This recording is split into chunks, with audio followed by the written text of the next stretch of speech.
Okay, so thank you so much for visiting my channel. And in this video, I'm going to solve this problem here, which says find the area of the region bounded above by y is equal to e to the power x, below by y is equal to 1, left by x equal to 0, and right by x equal to 1.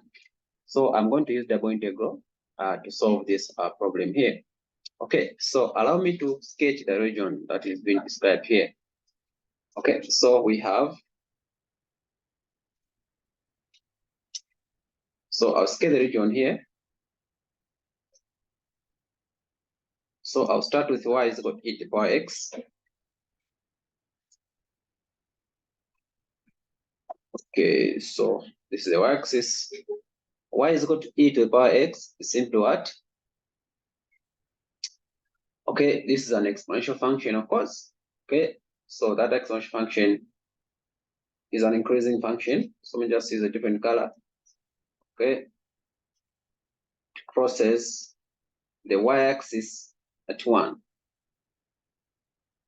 When x is equal to 0, that function is equal to 1, right? Okay, all right.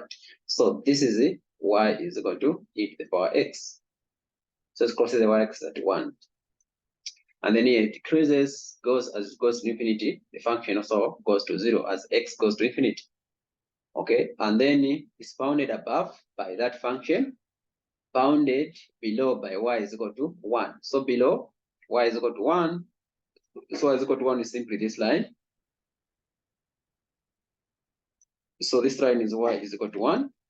Okay, left by x equal to 0, x equal to 0 is simply the y-axis, right? Okay, and then right by x equal to 1. So x equal to 1. Okay, so draw a line, x equal to 1. So the line x equal to 1 is here. Okay, so this line is x equal to 1. So it's bounded by above by the curve, below by y is equal to 1, and then left by x equal to 0, which is the y-axis, and then right by x equal to 1. And you can see that this is a region of interest, right? That is a region of interest here. Okay, so that's our region of interest. So what I'm going to do now, the next thing is for us to find what? The limits in the x as well as in the y. Since we asked to find the area, we all need the limits. We don't need the function to integrate, okay? Just need the limits. All right, so we need to find the boundaries in the x, the boundaries as well as in the y, right? So you notice that the x is coming from 0 to maximum value of x is into 1, and then y, the minimum value of y equal to 1, the maximum value is y is equal to e to the power x, the curve itself. Okay, so those will be my limits of integration. Okay, so x is between what? 0 to 1, while y is between 1 up to e to the power x. Okay, so those will be my limits of integration. I can set up the integral. So x from 0 to 1, y from 0 to e to the power x. Okay, and then we don't need the function here. The only function you can put to integrate can just put a 1, but anyway, there's no problem. You just leave it out like that. Every time you find the area, you just need the limits of integration if you're doing double integral.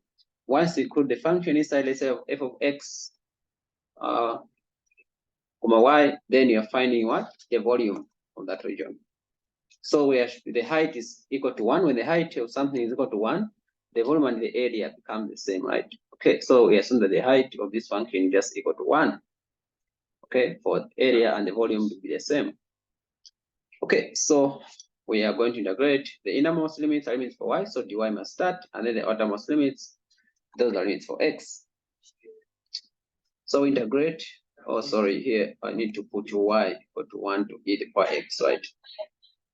So integrate 0 to 1, okay, the integral of dy with respect to y just be what? Y, right? And then the limits from 1 e to the power x dx. Okay, so we substitute the upper limit 0 to 1, the upper limit is into e to the power x. The lower limit is just equal to 1, okay, with respect to x. Integrate. So the integral of e to the power x with respect to x just be e to the power x. The integral of x, So the integral of 1 with respect to x just be x. It means from 0 to 1. And then the upper limit is simply 1 minus 1 minus the lower limit is simply e to the power 0 minus 1, right? So minus 0 as well. Okay, the lower limit is simply 0. So e to the power is simply e minus 1 minus e to the power 0 is just 1. So e minus 1 minus 1. And this just gives us e minus 2 as the area. So this will be units squared. Okay, so this marks the end of our question. Thank you so much. God bless.